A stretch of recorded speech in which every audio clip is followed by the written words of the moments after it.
Greetings and welcome to another edition of Political Empire. I'm your host, Kim Pearsall with the Press Enterprise and PE.com. And the nation has been abuzz with politics lately because of the Republican National Convention last week and the Democratic National Convention this week. And we are lucky enough to have Ben Goad, our Washington correspondent, who was in Tampa last week and is now in Charlotte, North Carolina this week for the Democrats, turn to party and nominate their nominee, which is obviously going to be President Barack Obama. Ben, thanks so much for joining us today. How you doing? A little tired, but doing well, thanks. Understandably tired, considering you're jumping from area to area for these conventions, and apparently also walking 3 blocks from where they have you working as a member of the press to the convention center hall itself. So tell us a little bit about what happened last night, which was Michelle Obama's speech. Everybody's talking about it. So what was your impression and take of what was going on, and the California delegates' impression of what her speech had to say? Yeah, well, the California delegation's view of it is that it was a great speech, and a lot of the pundits agreed.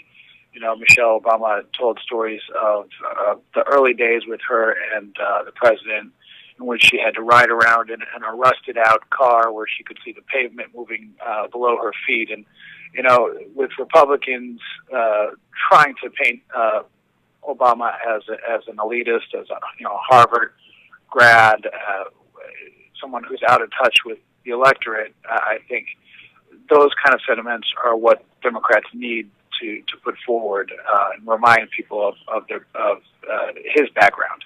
The other big emphasis, it seemed, in the convention so far is the growing political power and presence of Latino voters and Latino lawmakers. Tell us a little bit about that, because the keynote address was the San Antonio mayor, correct? That's right. Julian Castro gave the keynote address, was also pretty well received, and he was one of several Hispanic speakers to take the stage last night, and again tonight there'll be many more. And Democrats recognize that this is a vital voting bloc for them. If they want to retain the White House, they're going to have to really seal the deal with a group that has become frustrated in the last couple of years because of inaction on immigration reform and general economic malaise. You know, they've been hit harder than the average American by the recession. And it sounds like another voting bloc that's being appealed to, at least today, was the voting bloc of women. Is that right? It sounded like a couple of the speeches this morning were aimed at appealing to women voters, women Democrats.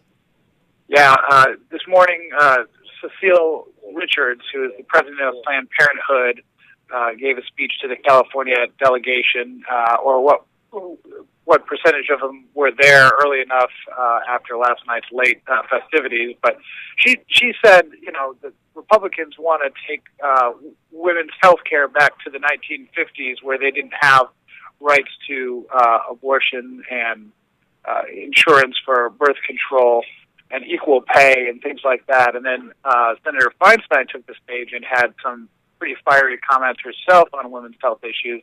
She said, you know, I remember the, quote, coat hanger days, referring to back alley abortions that women would have to get, and said that, you know, she thought we were past those, and Republicans want to take it back to that time. But, you know, Republicans say, look, this is an obvious attempt by Democrats to change the channel from the economy, you know, by focusing on social issues instead of the issue of today at jobs.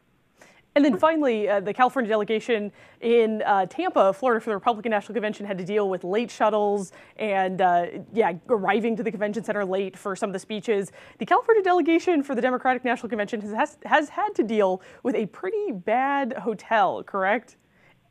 Yes, the Blake Hotel has been the punchline of many a joke told by the California delegation. It is, this morning there was a poem that the state party officials wrote about how bad conditions were. One state senator tweeted out that he's had to switch rooms 5 times.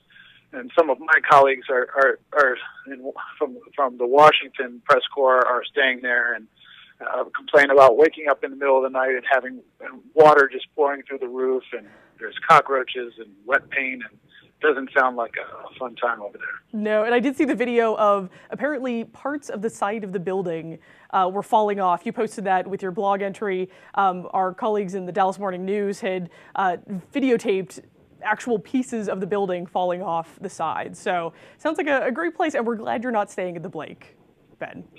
Me too. Well, thanks so much for joining us today. Enjoy the rest of the convention, and we'll, of course, be catching up with you every day to talk about what's going on there and other political news. So again, thanks so much, Ben, and thank you for watching another edition of Political Empire. We'll see you tomorrow.